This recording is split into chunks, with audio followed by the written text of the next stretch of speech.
বাচ্চা ছেলেটাকে কন্যা সন্তানটাকে আমি বুকে জড়িয়ে নিয়ে চলে গেলাম। আমার বাচ্চাটাকে ওই কন্যা সন্তানটাকে আমি আস্তে আস্তে করে মানুষ করতে থাকি। আমার লন্ডি দেখতে থাকে, আস্তে আস্তে সে বড় হতে থাকে। আমার বুকের উপরে উঠে আমার দাড়িটা ধরে টানে, আমার গলায় চুমা দিতে থাকে। ওই শিশু কন্যাটার প্রতি আমি সাসা বিন নাজিয়ার একটা দরদ হয়ে যায়। ওই শিশু কন্যাটার প্রতি আমি সাসা বিন নাজিয়ার একটা মোহাম্মত জন্মে যায়। ইয়া রাসূলুল্লাহ, ইয়া হাবিবাল্লাহ, হুজুর আমি মক্কা গলিতে ঘুরতে আরম্ভ করে দিলাম। যে বাড়িতে একটা কন্যা সন্তানের জন্ম হয় সেই বাড়ির দরজাটার কাছে গিয়ে দাঁড়িয়ে যায়। যে বাড়িতে একটা কন্যা সন্তানের জন্ম হয়ে যায় সেই বাড়ির দরজাটার সামনে আমি দাঁড়িয়ে যাই। আমি সাসা বিন নাজিয়া তাকে বলি, তিনটে উটের বিনিময়ে একটা কন্যা সন্তান আমাকে দিয়ে দাও। তাকে জীবন্ত কবর দিও না, তাকে মেরে দিও না। ইয়া রাসূলুল্লাহ, ইয়া হাবিবাল্লাহ, হুজুর আমি সাসা বিন নাজিয়া এই রকম করে 322টা কন্যা সন্তানের জীবনকে বাঁচিয়েছিলাম। আল্লাহ পাক এর জন্য আমার কোনো সাজা দিবে, আল্লাহ পাক এর জন্য আমার কোনো পুরস্কার দিবে। হাদিস বলছে কোনো ছোট কিতাবের গল্প নয়।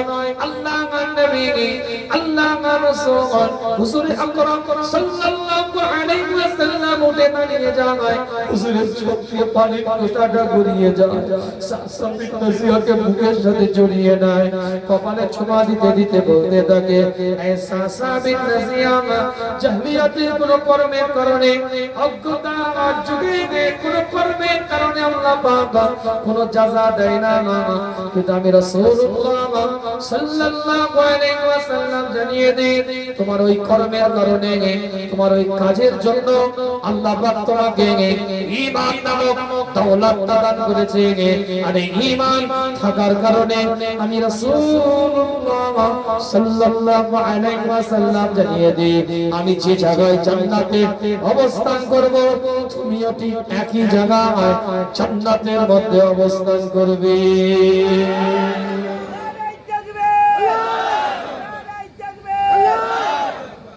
একটা বড় একটা পয়েন্টের উপর আলোচনা আপনাদের খিদমতে একটা বড় একটা নিয়ে বোঝাতে চেয়েছিলাম আপনাদের কাছে। সূরাতুল আরাফ থেকে 158 নম্বর আয়াত দিয়ে আলোচনা শুরু করেছিলাম। সূরাতুস সাবা থেকে 34 নম্বর আয়াত দিয়ে আলোচনা আগিয়ে নিয়ে গিয়েছিলাম। একটা বড় একটা আলোচনা আপনাদের খিদমতে তাফসীর গুলো করে গিয়েছিলাম। এক একটা আয়াতে উদ্ধৃতি তুলে সূরাতুল ইমরান থেকে 164 নম্বর আয়াতের তাফসীর করছি। আজকের এই আয়াতগুলোকে বোঝাবার জন্য বিভিন্ন আয়াতকে নিয়ে এসে রেফারেন্স করে কোট করে বিভিন্ন হাদিসগুলোকে নিয়ে এসে আবার সূরাতুল আরাফ থেকে 204 নম্বর আয়াত থেকে তুলে নিয়েছি আপনাদের খিদমতে। ঈমানের মূলটাকে বোঝাবার জন্য সূরাতুল আনফাল থেকে দ্বিতীয় নম্বর আয়াতের তাফসীর করেছি আপনাদের খিদমতে। ঈমানের মূলটাকে বোঝাবার জন্য, ঈমানের জ্যোতিটাকে বোঝাবার জন্য, ঈমানের আলোটাকে বোঝাবার জন্য আবার হাদিস দিয়ে দলিল দিয়েছি আপনাদের খিদমতে। দারামি থেকে দলিল দিয়েছি, ইবনে কাসির থেকে রেফারেন্সের কোড নিয়ে এসেছি যে ঈমানের নূরটা কি করে বাড়ে, এই ঈমানের জ্যোতিটা কি করে বাড়ে। ইত্তেবায়ে রাসূল তৈরি করেন, কোরআনের আয়াত তেলাওয়াতের মাধ্যম দিয়ে নবীর তরিকাটাকে অনুসরণ করেন, ইত্তেবায়ে রাসূলের জীবনটাকে বানিয়ে নেন, ঈমানের নূরটা বেড়ে যাবে, ঈমানের জ্যোতিটা বেড়ে যাবে। ইত্তেবায়ে রাসূল সিরাতুন নবীর মাহফিলের মধ্যে এসে নবীর তরিকাটাকে বুকের সাথে জড়িয়ে নিতে হবে, মুস্তাফার আদর্শটাকে দিলের সাথে জড়িয়ে নিতে হবে। নাটক করে নয়, প্রকৃত মুসলমানের পরিচয় দিতে গেলে ইত্তেবায়ে রাসূল জীবন তৈরি করতে হবে। এটা আলোচনার মধ্যে এনেছি আপনাদের খিদমতে। খুব ফাস্ট একটু আলোচনা করে দিয়ে যায় সিরাতুন নবীর মাহফিল থেকে, খুব ফাস্ট একটু কথাটা বলে দিয়ে যায়। এই যে ইনজাকিহিম তাফসীর গুলো করে দেখে আল্লাহ পাক কোরআনের মধ্যে বলছে তাদের নফসের মধ্যে একটা পরিষ্কার করার জন্য, পরিচ্ছন্ন করার জন্য, তাসকিয়া করার জন্য আমি আল্লাহ আপনাকে নবী করে, রাসূল করে, পয়গম্বর করে দুনিয়াতে পাঠিয়েছি।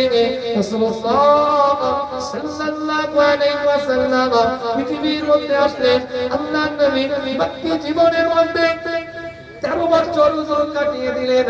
এই 13 বছর জীবনের মধ্যে কি রিসালাতের দাওয়াত, কি একত্ববাদের দাওয়াত, কি ওয়াহদানিয়াতের দাওয়াত, কি সিরাতুন নবীর জীবন তৈরি, কিভাবে জীবনটা তিনি করেছেন। 13 বছরের জীবনের মধ্যে কিতাবটা খুলে দেখেন, পরিষ্কার করে পরিষ্কার ইতিহাস সাক্ষী দিচ্ছে হুজুর 43 বছর পর্যন্ত, নিজের বয়সের 43 বছর পর্যন্ত 63 বছরের জীবন সিরাতুন নবীর আলোচনা। এই যে হুজুরের 63 বছরের জীবন, এই 63 বছরের যে সিরাত, সেই সিরাতুন নবী সাল্লাল্লাহু আলাইহি ওয়াসাল্লাম হুজুর দুনিয়াতে আসার পরে 40টা বছর পর্যন্ত হুজুর আল্লাহর নবী নবুয়তের দাওয়াত দেন না, কিন্তু নবুয়ত প্রাপ্ত নবী রাসূলের নবুয়ত দাওয়াতটা দেন নাই। আল্লাহর নবী আল্লাহ রাসূলের উপরে নবুয়তের দাওয়াত দেওয়ার হুকুম যখন 40 এর পরে অর্পণ করা হলো, 40 থেকে 63 বছর পর্যন্ত এই 23 বছর হুজুর নবুয়তের দাওয়াত দিয়েছে, রিসালাতের দাওয়াত দিয়েছে, একত্ববাদের দাওয়াত দিয়েছে, ওয়াহদানিয়াতের দাওয়াত দিয়েছে, ওয়াহদানিয়াতের প্রচার করেছে। 13 বছর বাকি জীবন 3 বছর ছড়িয়ে ছড়িয়ে দাওয়াত দিয়েছে, লুকিয়ে লুকিয়ে দাওয়াত দিয়েছে। 10 বছর বাকি জীবনে প্রকাশ্য দাওয়াত দিয়েছে। সিরাতুন নবীর আলোচনা করতে গেলে বলতে হয় এই 13 বছরের জীবনের মধ্যে আল্লাহ নবী আল্লাহ রাসূলের হাতে হাত দিয়ে ছুপিয়ে ছুপিয়ে ঈমানের কালমা 3 বছরে পড়েছিল 11 জন, আর প্রকাশ্য ভাবে ওই বাকি 10 বছরে পড়েছিল 389 জন। 13 বছরের মক্কি জীবনে রাসূলুল্লাহর হাতে হাত দিয়ে 400 জন ঈমানের কালমা পড়েছে। বুঝতে পারছেন? সিরাতুন নবী তো সিরাতের আলোচনা। আল্লাহ পাক যখন অর্ডার করলেন হুজুর হিজরত করে মক্কা শরীফ থেকে মদিনা শরীফে চলে যান, হিজরত করে চলে যান, আমি বলি না কোরআন বলছে আলাম নাশরাহ লাকা সাদরাক ওয়া ওয়াদা'না আনকা বিজরাক আল্লাযী আনকাদা যাহরাক ওয়া রাফা'না লাকা যিকরাক ফাইন্না মা'আল উসরি ইসরা ইন্না মা'আল উসরি ইসরা ফাইযা ফারাগতা ফানসাব ওয়া ইলা রাব্বিকা ফারগাব। আমি বলি না কোরআন সূরার নাম সূরাতুল ইনশিরাহ, 1 নাম্বার আয়াতটা খুলে দেখেন, আলাম নাশরাহ লাকা সাদরাক। এই নবী, আমি আপনার সিনাটাকে চওড়া করে দিলাম, প্রশস্ত করে দিলাম, দীর্ঘ করে দিলাম। কি দিয়ে আমি আল্লাহ আপনার সিনাটাকে চওড়া করলাম? মুফাসসিরিনরা বলেছে 3টে জিনিস দিয়ে রাসূলুল্লাহ সিনাটাকে আল্লাহ চওড়া করেছে। 1 নাম্বার নবুয়ত রিসালাতের দায়িত্বটা দিয়ে হুজুরের সিনাটাকে আল্লাহ পাক চওড়া করেছে। 2 নাম্বার আখলাকে হাসানা দিয়ে হুজুরের সিনাটাকে আল্লাহ পাক চওড়া করে দিয়েছে। আর 3 নাম্বার ভদ্রতা, নম্রতা, নিজেকে গুটিয়ে রাখা, এই মানসিকতার মানুষের পরিচয় দিয়ে ক্ষমতাকে অপব্যবহার না করে, ক্ষমতাকে অপব্যবহারের রাস্তা না দেখিয়ে আমার রাসূলুল্লাহ সিনাটাকে আল্লাহ পাক চওড়া করে দিলেন। আল্লাহ পাক 2 আয়াতের মধ্যে পরিষ্কার করে জানিয়ে দেয়, ওয়া ওয়াদা'না আনকা যিকরাক আল্লাযী আনকাদা যাহরাক। এই আয়াতের তাফসীর করতে গিয়ে মুফাসসিরিনরা বলছেন, একাধিক মুফাসসিরিনদের ইবারত পাওয়া যায়, নাবানওয়াটি আলোচনা আপনাদের খিদমতে নয়। আল্লাহ পাক আমার রাসূলের উপর থেকে বোঝাটাকে হালকা করে দিয়েছে। কি বোঝা হালকা করেছে? এই আয়াতের তাফসীর করতে গিয়ে বলে, লাউ আনজালনা হাযাল কুরআনা আলা জাবালিন লারাআইতাহু খাশিয়ান মুতাসাদ্দিআন মিন খাশিয়াতিল্লাহ। আল্লাহ পাক কোরআনে জানিয়ে দেয়, এই কোরআনটাকে, এই ফুরকানটাকে যদি আমি আল্লাহ কোন একটা পাহাড়ের উপরে অবতীর্ণ করতাম, লাউ আনজালনা হাযাল কুরআনা আলা জাবালিন লারাআইতাহু খাশিয়ান মুতাসাদ্দিআন মিন খাশিয়াতিল্লাহ। পাহাড়টা চূর্ণ বিচূর্ণ হয়ে যেত, কিন্তু আমি আল্লাহ যে কোরআনের নূরের কথা বলছি না, যে আয়াতের নূরের কথা বলছি না, যে আয়াতের চোখের কথা বলছি না, আল্লাহ এত পাওয়ার এত ক্ষমতা আল্লাহ পাক দিয়েছেন কোন পাহাড়ের উপরে অবতীর্ণ হলে চূর্ণ বিচূর্ণ হয়ে যেত কিন্তু আমার আল্লাহ বলছে তাবারাকাল্লাযী নাযালাল ফুরকান আলা আবদিহি আমি আল্লাহ ফুরকানটাকে এই কোরআনটাকে আমার বান্দা মুস্তাফার উপরে আমি আল্লাহ নাযিল করেছি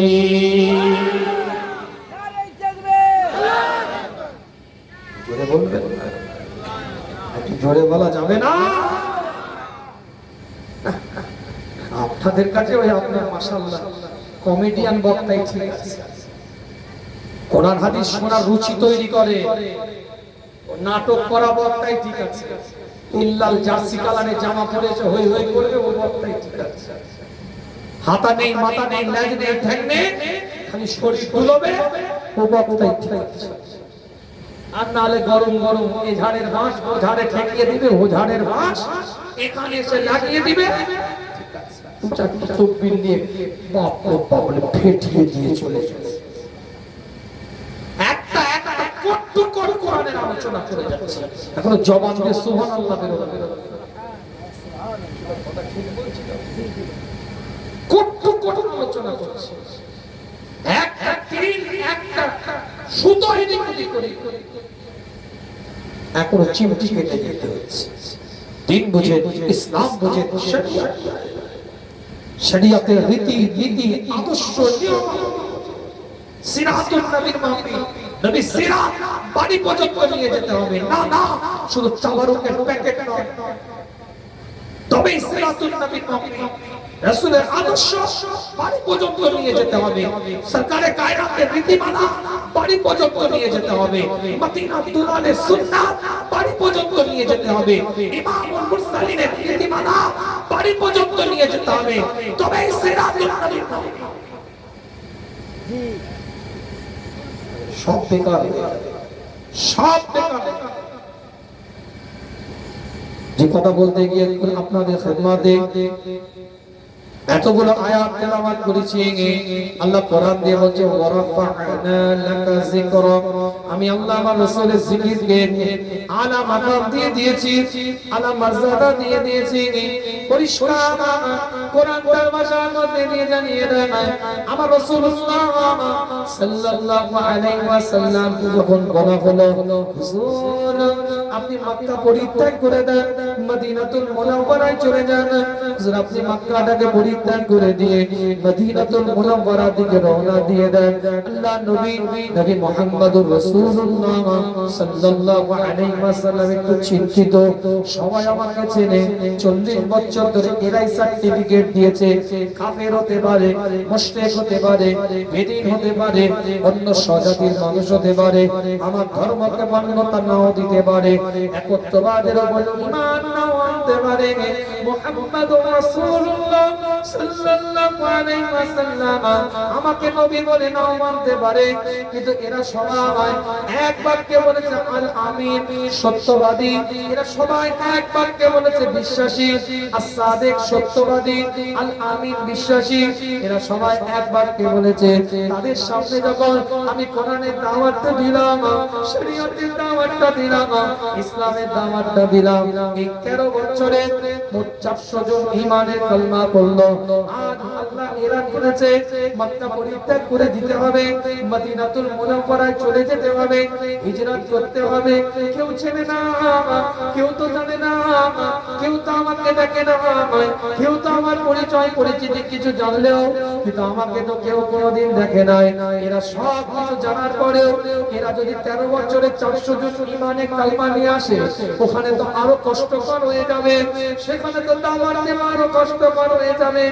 আল্লাহ রাসূল আল্লাহর হাবিব একটু চিন্তিত আল্লাহ কোরআন দিয়ে বলছে ইন্না মা'আল উসরি ইউসরা ইন্না মা'আল উসরি ইউসরা হে নবী আপনার চিন্তা করার কিছু নয় আমি আল্লাহ সাকসেসের দায়িত্ব আমি আল্লাহ আপনাকে সাকসেস করব আপনি সাকসেস হবেন কোরআন শরীফের সিঙ্গেল একটা জায়গায় একটা স্থানে কেবলমাত্র ব্যাক টু ব্যাক একই আয়াত অর্থ বিশিষ্ট এসেছে আল্লাহ কোরআন দিয়ে বলছে فإن مع العسر يسرا إن مع العسر يسرا হুজুর আপনি যান সাকসেস আপনি হবেন আল্লাহ নবী মক্কা শরীফ থেকে মদিনা শরীফে গেলেন 10 বছর কোরআনের দাওয়াত দিলেন শরীয়তের দাওয়াত দিলেন ইসলামের দাওয়াত দিলেন রিসালাতের দাওয়াত দিলেন একত্ববাদের দাওয়াত দিলেন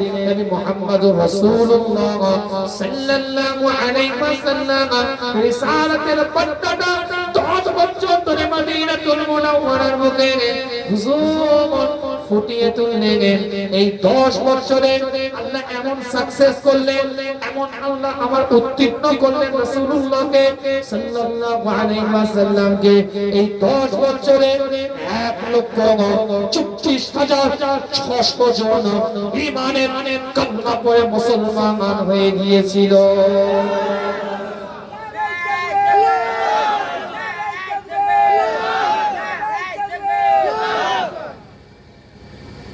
প্রথম 13 বছরে 400 জন ঈমানের কালিমা ও ভালো করে বুঝুন সিরাতুন নবীর আলোচনা 40 বছর নবুয়তের কোন দাওয়াত দেন 23 বছর নবুয়তের দাওয়াত দিয়েছেন 10 বছর 13 বছরে 3 বছর ছুটিয়ে দাওয়াত দিয়েছেন এই ছুটিয়ে লুকিয়ে মোট 11 জন ঈমানের কালিমা পড়েছেন প্রকাশ্যভাবে যখন 10 বছর মক্কি জীবনে দাওয়াত দিলেন 389 জন ঈমানের কালিমা পড়লেন টোটাল 13 বছর মক্কি জীবনে 400 জন ঈমানের কালিমা পড়ল হুজুরকে হিজরত করে বলল ইয়াশরাফে চলে যান মদিনাতুল মুনাওয়ারায় চলে যান মক্কা পরিত্যাগ করে দেন ছেড়ে দেন চলে যান মাতৃভূমি পরিত্যাগ করে দেন হুজুর যখন মাতৃভূমি মক্কাতুল মুকাররমা ছেড়ে দিয়ে মদিনাতুল মুনাওয়ারায় যাচ্ছে হুজুর চিন্তা করছে কি হবে এরা তো সবাই চেনে জান পেহচান মানুষ এরা আমার পরিচিতি যে মুহাম্মদ সাল্লাল্লাহু আলাইহি ওয়াসাল্লাম তাদের ভাষা আমরা সাল্লাল্লাহু আলাইহি ওয়াসাল্লাম বলবো মুহাম্মদ সাল্লাল্লাহু আলাইহি ওয়াসাল্লাম কি ধরনের মানুষ কি ধরনের ব্যক্তিত্ব তাদের কাছে যখন দাওয়াত দিয়ে 13 বছরের রেজাল্ট এসেছে 400 জন টোটাল 8% সব অপরিচিত জায়গা চেনে না জানে না দেখে না আগে কোনোদিন কিছু খবর শুনেছে যে মুহাম্মদুর রাসূলুল্লাহ আখির জামানার নবী শেষ নবী খাতামান নবীনের প্রকাশ মক্কাতুল মুকাররমায় হয়েছে কিছু প্রকাশ এই পাওয়ার খবর পেয়েছে চেনে না জানে না আর তখন তার ফেসবুক সোশ্যাল মিডিয়া ইউটিউবের যুগ নয় যে আল্লাহ রাসূল মক্কা শরীফে তালিম দিচ্ছে মক্কা শরীফে দাওয়াত দিচ্ছে সেই ফেসবুকটা লাইভ করে দেখানো হচ্ছে ইউটিউবে লাইভ করে দেখানো হচ্ছে সোশ্যাল মিডিয়া বিভিন্ন মাধ্যমে দেখানো হচ্ছে যে এই ব্যক্তিটা মুহাম্মদুর রাসূলুল্লাহ এর পরিচয় তো কেউ জানে না হুজুর চিন্তিত আল্লাহ বলছে ফাইন্না মাআল উসরি ইউসরা ইন্না মাআল উসরি ইউসরা সাকসেস হবে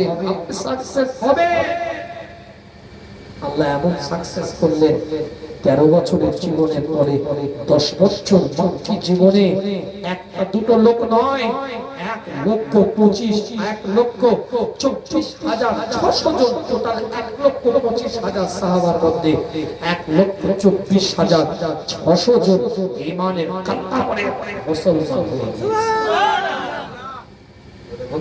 সুবহানাল্লাহ চিৎকার দিয়ে বলা যাবে না আল্লাহ নবী মুহাম্মদ রাসূলুল্লাহ সাল্লাল্লাহু আলাইহি ওয়াসাল্লামের সাহাবা হযরত আবু বকর সিদ্দিক রাদিয়াল্লাহু তাআলা আল্লাহ নবী হিজরতের সঙ্গী হিসাবে ছিলেন সিদ্দিক আকবর রাদিয়াল্লাহু তাআলা আনহু সাহাবায়ে کرام হুজুরকে নিয়ে আলোচনা করে কিতাবটা খুলে দেখেন সূরাতুল মাইয়্যিদা দ্বিতীয় নম্বর সূরা পরিষ্কার করে কোরআন জানিয়ে দেয় আল ইয়াউমা আকমালতু লাকুম দীনাকুম ওয়া আতমামতু আলাইকুম সূরাতুল মাইয়্যিদা দ্বিতীয় নম্বর আয়াতের মধ্যে আল্লাহ বলেন আল ইয়াউমা আকমালতু লাকুম দীনাকুম ওয়া আতমামতু আলাইকুম নি'মাতি ওয়া রাদিতু লাকুমুল ইসলাম দীনা এই আয়াতটা যখন নাযিল হলো সাহাবারা আনন্দ করে সাহাবারা খুশি মানায় ইসলাম পরিপূর্ণতা হয়ে গিয়েছে পূর্ণাঙ্গতা হয়ে গিয়েছে নতুন করে জায়েজ না জায়েজের আয়াত নাযিল হবে না নতুন করে বৈধ অবৈধের কোনো আয়াত নাযিল হবে না, নতুন করে শরীয়তের কোনো বিধান আল্লাহর পক্ষ থেকে আল্লাহ আর হুকুম জারি করবে না। ইসলামকে পরিপূর্ণ করে দিয়েছে, নিয়ামতগুলোকে পরিপূর্ণ করে দিয়েছে। ওয়ারাদিতু লাকুমুল ইসলাম দীনা, আমার আল্লাহ ইসলাম ধর্মটার উপরে খুশি হয়ে গিয়েছে, রেদামন্দি হয়ে গিয়েছে। এই আয়াতের তাফসীর করেছেন মুফাসসিরিনরা। যেদিন এই আয়াতটা নাযিল হয় সাহাবারা আনন্দ করে, সাহাবারা খুশি মানাতে থাকে, সাহাবারা আনন্দিত হয়ে যায়। হযরত আবু বকর সিদ্দিক রাদিয়াল্লাহু তাআলা কাঁদতে থাকে, রোনাজারি করতে থাকে, চোখ দিয়ে পানি টসা গড়িয়ে যেতে থাকে, হুজুর কাঁদতে থাকে। সাহাবারা হুজুর সবাই মিলে সিদ্দিক আকবরের কাছে গিয়ে বলে, হুজুর আপনি কাঁদেন কেন? আজ তো আপনার আনন্দের দিন, আজ তো আপনার খুশির দিন। এই ইসলামকে প্রতিষ্ঠিত করার জন্য কত মেহনত রাসূলুল্লাহর সাথে আপনি করেছেন, কত পরিশ্রম রাসূলুল্লাহর সাথে আপনি করেছেন, কত খিদমত রাসূলুল্লাহর সাথে আপনি করেছেন। আজ আপনি কাঁদেন কেন? আজ আপনার চোখে পানি কেন? আজ আপনি ইসলামের পরিপূর্ণতাতে খুশি হবেন, পূর্ণাঙ্গতাতে খুশি হবেন। হযরত আবু বকর সিদ্দিক রাদিয়াল্লাহু তাআলা জানিয়ে দেয়, আমি আবু বকর কেন যে কাঁদি তোমরা তা জানো না। কিতাবটা খুলে দেখেন, তোমরা যে আনন্দ করছো এটা যথাযথ, আর আমার কান্নাটাও যথাযথ। বলে হুজুর আপনি কাঁদেন কেন? বলে শোনো, আজ যখন ইসলাম পূর্ণাঙ্গতা পেয়ে গিয়েছে, পরিপূর্ণতা পেয়ে গিয়েছে, তোমরা আনন্দ করছো। নতুন করে জায়েজ আর নাজায়েজের আয়াত নাযিল হবে না, নতুন করে বৈধ আর অবৈধের আয়াত নাযিল হবে না, নতুন করে শরীয়তের বিধান রবের পক্ষ থেকে আর কোনো অর্পণ করা হবে না। এজন্য তোমরা আনন্দ করছো, এজন্য তোমরা খুশি মানাচ্ছ। এই আনন্দ করাটা, এই খুশি মানানোটা স্বাভাবিক, কিন্তু মনে রাখবে ইসলাম যদি পূর্ণাঙ্গতা পেয়ে যায়, ইসলাম যদি পরিপূর্ণতা পেয়ে যায়, তাহলে আমার রাসূল আর দুনিয়াতে থাকবে না। কেন নবীর কাজই হচ্ছে ইসলামকে পূর্ণাঙ্গ করে দেওয়া, মিশন হচ্ছে ইসলামকে পূর্ণাঙ্গতা দিয়ে দেওয়া। ইসলামে যদি নতুন করে আর কোনো বিধান যদি নাযিল না হয়, তাহলে আমার রাসূল দুনিয়াতে থাকবে না, মুস্তাফা দুনিয়া থেকে চলে যাবে। এর আল্লাহ পূর্বাভাস হিসাবে এই আয়াতটাকে নাযিল করেছে। তাই আমি আবু বকর নবীর দুনিয়া থেকে চলে যাওয়ার দুঃখে আমার চোখ দিয়ে পানি টসা গড়িয়ে যায়। নবীর বিধান রাসূল এসেছে তো কোরআনের আয়াত শোনাবে, আগেই বলেছি। আর যদি আয়াত নাযিল না হয় তাহলে নবীর কাজ মিশন এখানে শেষ। এই কথা বলে না, ডিউটি শেষ। 63 বছরের ডিউটি শেষের দিকে। কেন হুজুরের কাজ সূরা আল ইমরান থেকে বলেছি 164 নম্বর আয়াত, ইয়াতলু আলাইহিম আয়াত। যেটা আয়াত নাযিলই না তাহলে তেলাওয়াত করে শোনানোর দরকার না। কথা বলে জি। আমি আবু বকর এটাই চিন্তা করি যে আমার রাসূলুল্লাহর উপরে এই আয়াত যখন নাযিল হয়ে গিয়েছে, আমার নবী আর দুনিয়াতে থাকবে না। তোমরা আনন্দ করছো এটা ঠিক, যে ইসলাম পরিপূর্ণ হয়ে গেছে, খুশি খুশি ভালো আনন্দ। কিন্তু আমি আবু বকরের চোখে পানি, আমার নবী মিশন কমপ্লিট করে দিচ্ছে আল্লাহ, আমার রাসূলুল্লাহ মিশনকে গুটিয়ে নিচ্ছে আমার আল্লাহ।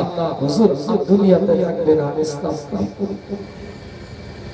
সাহাবে کرام হুজুর আল্লাহ নবী মুহাম্মদ রাসূলুল্লাহ সাল্লাল্লাহু আলাইহি ওয়াসাল্লাম সাহাবা হযরত আবু বকর সিদ্দিক রাদিয়াল্লাহু তাআলা নদীকে তাকিয়ে বলেন, আজও যদি আপনি আনন্দ না করে দুঃখ প্রকাশ করেন, আজও যদি আপনি চোখ দিয়ে পানির টসাটা গড়িয়ে দেন, আজও যদি আপনি চোখ দিয়ে পানির টসাগুলোকে গড়াতে থাকেন, তাহলে আপনার সব থেকে আনন্দের দিন কোনটা ছিল?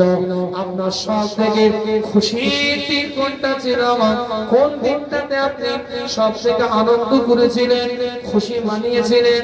কিতাবটা খুলে দেখেন পরিষ্কার করে লেখা আছে সিদ্দিক আকবর রাদিয়াল্লাহু তাআলা আনহু সেই দিনে সাহাবাদের দিকে লক্ষ্য করে বলে আমি যখন হুজুরের সাথে হিজরত করে যাচ্ছিলাম আল্লাহ নবী আল্লাহ রাসূলের সাথে হিজরত করে যাচ্ছিলাম মক্কা শরীফ থেকে মদিনা শরীফের দিকে যখন আগিয়ে যাচ্ছিলাম আমার রাসূলুল্লাহ সাল্লাল্লাহু আলাইহি ওয়াসাল্লামকে একটা গাছের নিচে বসালাম সেই জায়গায় বসে আমি আমার রাসূলুল্লাহর জন্য একটা পাত্র করে কৃষ্ণাস্ত নবী পিপাসিত নবী হুজুর ক্লান্ত অবস্থা গাছের নিচে হুজুর বসে আছেন আমি আবু বকর একটা পাত্র করে আমি টুক করে গেলাম একটু বকরি কিংবা মেষ দুধবার একটু যদি দুধ দহন করে আনা যায় দুধ থেকে লক্ষ্য করলাম পাহাড়ের চূড়ার মধ্যে কে যেন কিছু মানুষ বকরির দুধ বিক্রি করছে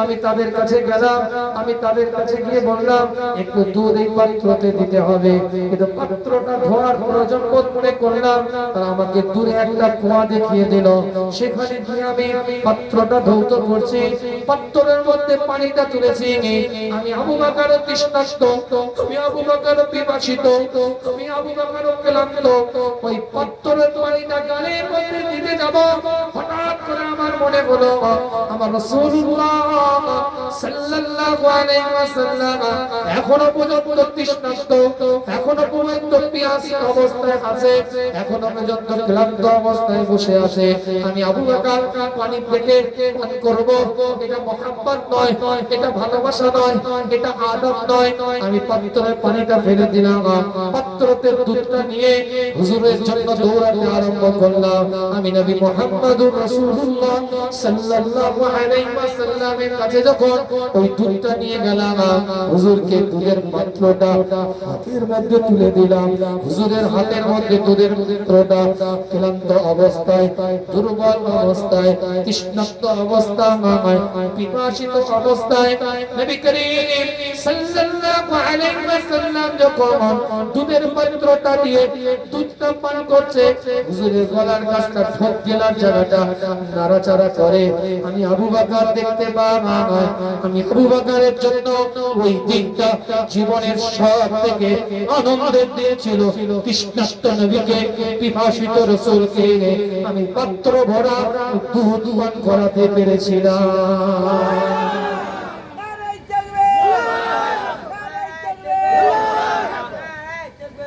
আবু বকরের জন্য ওই দিনটা সব থেকে আনন্দের দিন ছিল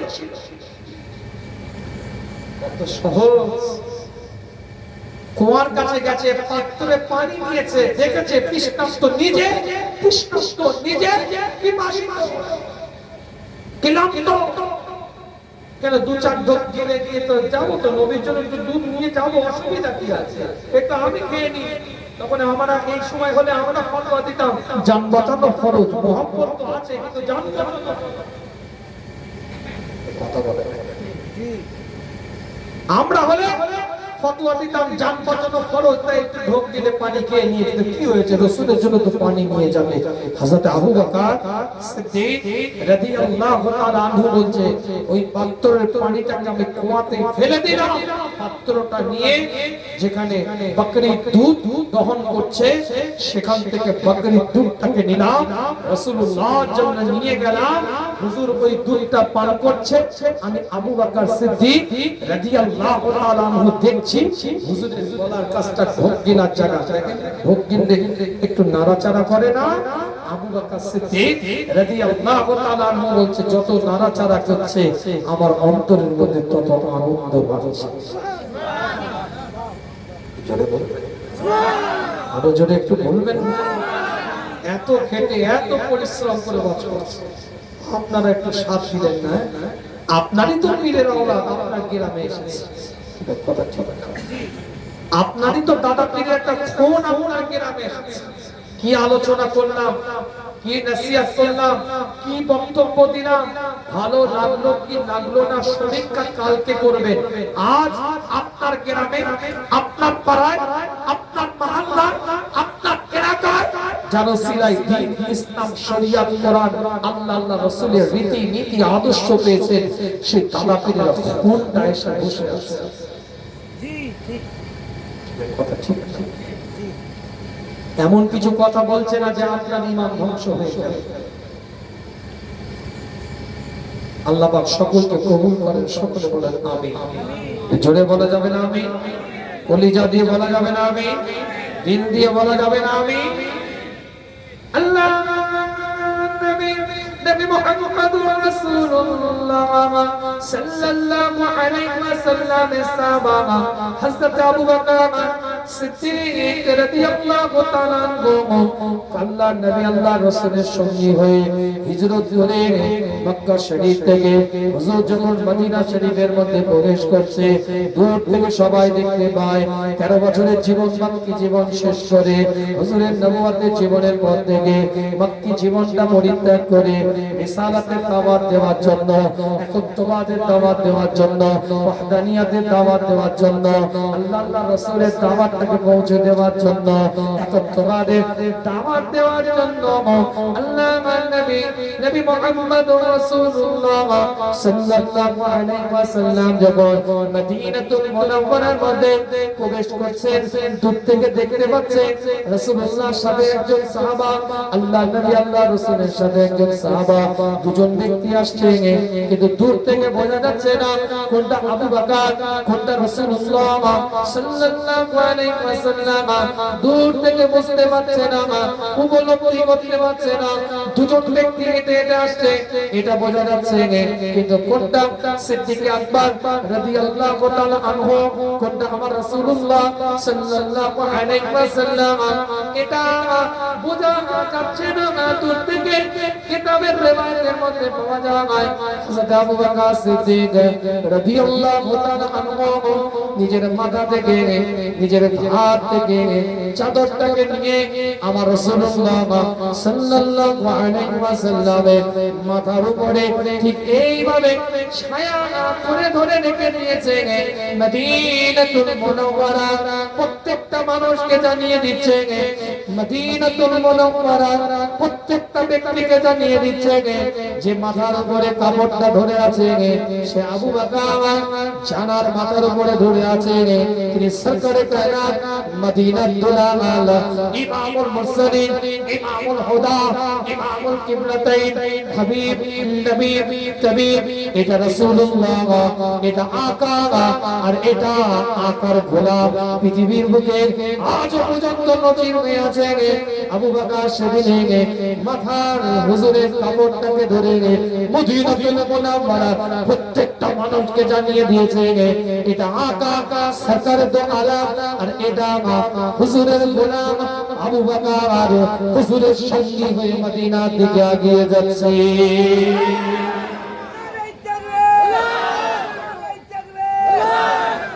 হিজরতের এই ঘটনাটাকে কেন্দ্র করে, হিজরতের এই কথাটাকে কেন্দ্র করে, হিজরতের এই পরিস্থিতিটাকে কেন্দ্র করে মদিনাতুল মুনাওয়ারার বুকে প্রবেশ করা এই সিচুয়েশনটাকে কেন্দ্র করে প্রত্যেকটা সুফিজমরা বলছে, প্রত্যেকটা তরিকাপন্থী মানুষেরা বলে, আহলে বাতিলের মানুষেরা বলছে, সুফিজমের মানুষেরা বলছে সেদিন হযরত আবু বকর সিদ্দিক রাদিয়াল্লাহু তাআলা হযরত রাসূল আকরাম সাল্লাল্লাহু আলাইহি ওয়াসাল্লামের মাথার উপরে যখন ওই কাপড়টা ধরে রেখে দিয়েছিল, এই কাপড় ধরাটা, এই চাদর ধরাটা, এই রুমাল ধরাটা আল্লাহ পাকের এতটাই পছন্দ হয়ে গিয়েছে, সুফিজমের মানুষেরা বলে, তরিকাপন্থী মানুষেরা বলে, আমার আল্লাহ কিয়ামত পর্যন্ত হযরত আবু বকরের কবরের উপরে সবুজ গম্বুজের ছায়াটা আল্লাহ পাক করে দিয়েছে।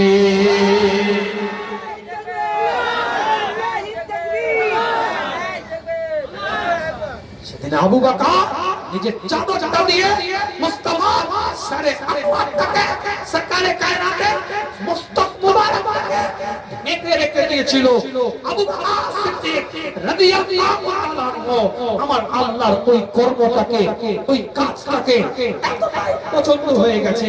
সুফিজমের মানুষেরা বলছে, এটা হাদিসের দলিল নয়, সুফিজমের মানুষেরা বলছে, আহলে বাতিলের মানুষেরা বলছে, আহলে তাসাউফের মানুষেরা বলছে, সেদিন আবু বকরের কাপড় ধরাটাকে আল্লাহর এত ফেভারিট, এত পছন্দ লেগে গিয়েছিল, কিয়ামত পর্যন্ত নবীর সবুজ গম্বুজের ছায়া আবু বকরের কবরের উপর আল্লাহ করে।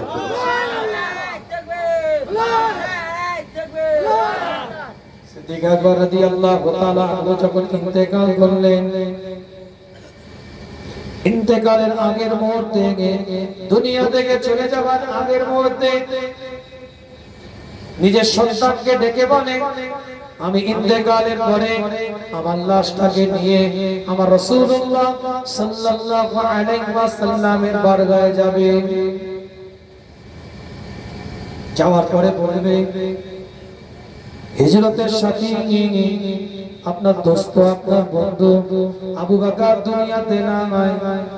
রাসূলুল্লাহ সাল্লাল্লাহু আলাইহি ওয়াসাল্লাম কবরে আনওয়ারের ভিতর থেকে রূহানি ভাবে, রূহানি হালাতে, বারজাকি হায়াত থেকে হায়াতুন নবী হুজুর যদি তোমাদেরকে আওয়াজ দিয়ে বলে কোন জায়গায় দাফনস্থ করা হবে, এটা যদি হুজুর বলে, হুজুর যদি বলে তার পাশে দাফনস্থ করার জন্য, তাহলে তোমরা দাফনস্থ করবে। আর না হলে সাধারণ কবরস্থান জান্নাতুল বাকিতে, সেখানে তোমরা আমার কবরটা দিয়ে দিবে।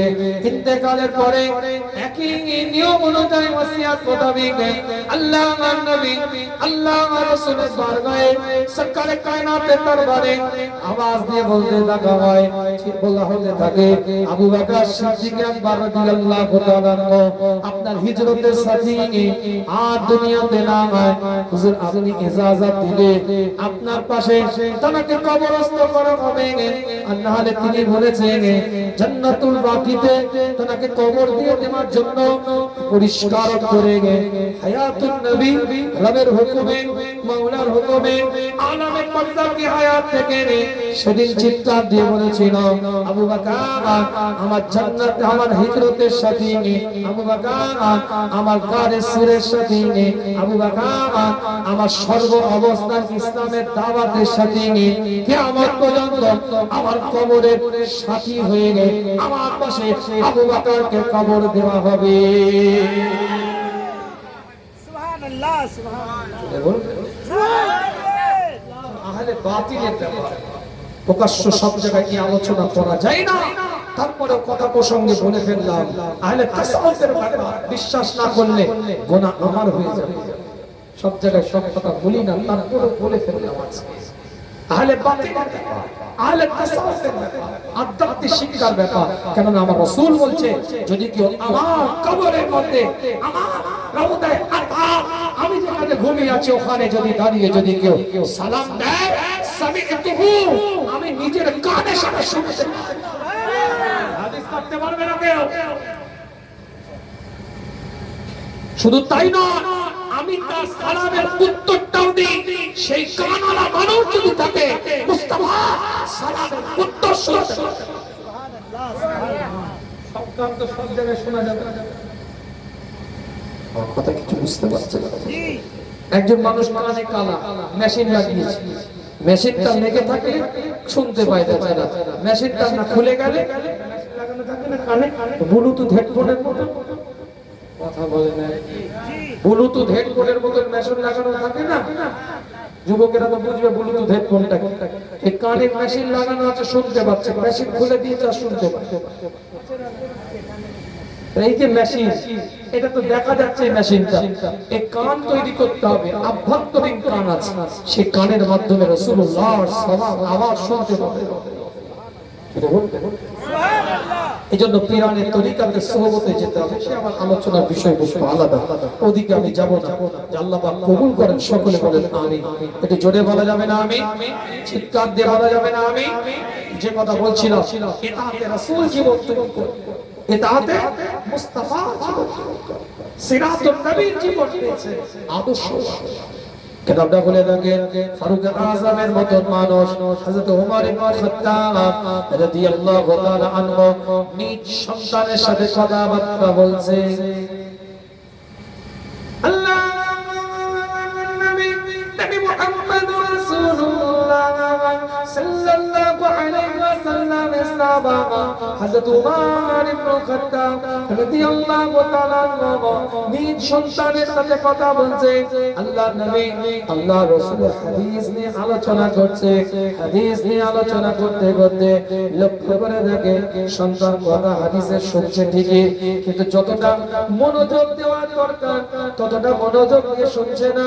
একটু আদার বাজার করেছে, একটু মনোযোগের জায়গায় মনে হয়েছে একটু খামতি রয়ে গিয়েছে, দুর্বলতা রয়ে গিয়েছে। ওমর ইবনে খাত্তাব রাদিয়াল্লাহু তাআলা আনহু উলাঙ্কা তলোয়ারটা বের করেছে, যাও বেরিয়ে যাও। আমার রাসূলুল্লাহর হাদিস বলছে, মুস্তাফার হাদিস বলছে, তাজেদারে হারামের হাদিস বলছে, মদিনাতুল দুলালের হাদিস বলছে, ইমামুল মুরসালিনের হাদিস বলছে, তুই আগার বাগার করছিস, যাও বেরিয়ে যাও, তোর মনোযোগের মধ্যে খামতি রয়ে যাচ্ছে, যাও বেরিয়ে যাও। রাগান্বিত অবস্থায় ওমর ইবনে খাত্তাব ঘর থেকে সন্তানকে বের করে দিয়েছে। দুদিন হলো ঘরের মধ্যে প্রবেশ করতে দেয় না। হাদিস বলছি, কোন চটি কেতাবের গল্প বলছি না। হযরত আবু বকর সিদ্দিক রাদিয়াল্লাহু তাআলা আনহুর কাছে গেছে। আবু বকর সিদ্দিক রাদিয়াল্লাহু তাআলা আনহুর দিকে তাকিয়ে বলে, আব্বা জান তো খেপে গেছে, আব্বা জান তো রেগে গিয়েছে, কেন তুমি কি অপরাধ করেছো? বলে, আপনি একটু চলেন, একটু আপনি বুঝিয়ে দেন, আপনি একটু মানিয়ে দেন। আল্লাহর নবী সাহাবা হযরত আবু বকর সিদ্দিক রাদিয়াল্লাহু তাআলা আনহু বলে, কি অপরাধ তুমি করেছো, কি ভুল তুমি করেছো, কি দোষের কারণে তোমার উপরে রাগান্বিত তোমার পিতা?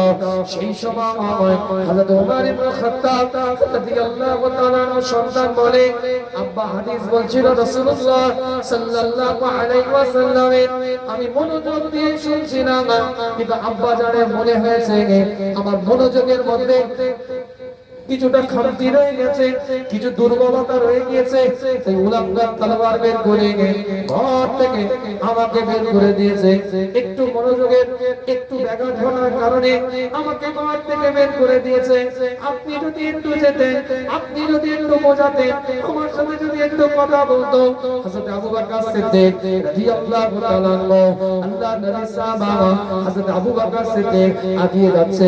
খলিফা হযরত আবু বকর সিদ্দিক হযরত ওমর ইবনে খাত্তাবের কাছে গিয়ে বলে, কি হয়েছে বলো, কেন রেগে গেছো এত, কেন এত রাগান্বিত তুমি বলো, ছেড়ে দাও, মাফ করে দাও না। ও আমার রাসূলের হাদিস বলছিল, কেন আগার মাগার করবে, কেন একটু অন্যমনস্ক সে হবে? হযরত ওমর ইবনে খাত্তাব রাগ কমে না, আবার আবু বকর সিদ্দিক বলতে থাকে, একটু ছেড়ে দাও, একটু সুযোগ দাও, সন্তানকে একটু বুঝিয়ে নাও, এত রেগে যেও না। হযরত ওমর ইবনে খাত্তাব রাদিয়াল্লাহু তাআলা আনহু সেই দিনে আওয়াজ দিয়ে চিৎকার দিয়ে বলতে থাকে, আবু বকর তুমি তো আমার কাছে এসেছো সুপারিশ করার জন্য, সন্তানের সুপারিশ করার জন্য তুমি আমার কাছে এসেছো। যদি আমার জায়গায় তুমি থাকতে কি করতে, আমার স্থানে তুমি যদি থাকতে কি করতে? আমার কাছে তো এসেছো সুপারিশ করার জন্য, কিন্তু আমার জায়গায় যদি তুমি থাকতে কি করতে? হযরত আবু বকর সিদ্দিক রাদিয়াল্লাহু তাআলা আনহুর চোখ দুটো লাল হয়ে গিয়েছে। ওমর ইবনে খাত্তাবের দিকে তাকিয়ে বলে, তুমি আজ আমাকে বিরাট একটা পরীক্ষার সামনে ফেলে দিলে। সুপারিশ করতে এসেছিলাম তোমার সন্তানের জন্য, তুমি প্রশ্ন করেছো আমি যদি তোমার জায়গায় থাকতাম কি করতাম? আজ আমি আবু বকর জানিয়ে দিই, ওমর আমি যদি তোমার জায়গায় থাকতাম, রাসূলুল্লাহর হাদিস বলছি আর অন্য মনস্ক হচ্ছে, এটা যদি আমি নিজের চোখে দেখতাম। তুমি তো তলোয়ারটা বের করেছিলে, আমি আবু বকর তলোয়ারটা বের করে ঘর থেকে গর্দানটা আলাদা করে দিলাম।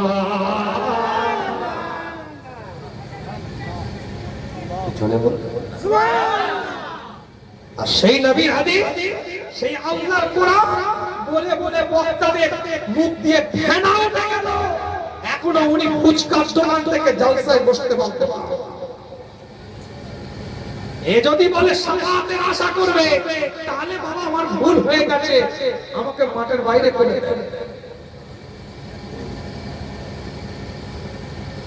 তাবারুকের সময় টুক করে ঢুকবে, গেটটা লাগিয়ে দিবেন, এই কজনকে তাবারুক 5টা করে দিয়ে ছেড়ে দিবেন। কথা ঠিক জি? তাহলে ছিল আসেনি, যদি 600 তাবারুকের প্যাকেট লাগে তাহলে ছিল আসেনি। কত প্যাকেট? 5000। আল্লাহ পাক কবুল করেন সকলে বলেন 5000 লাগে।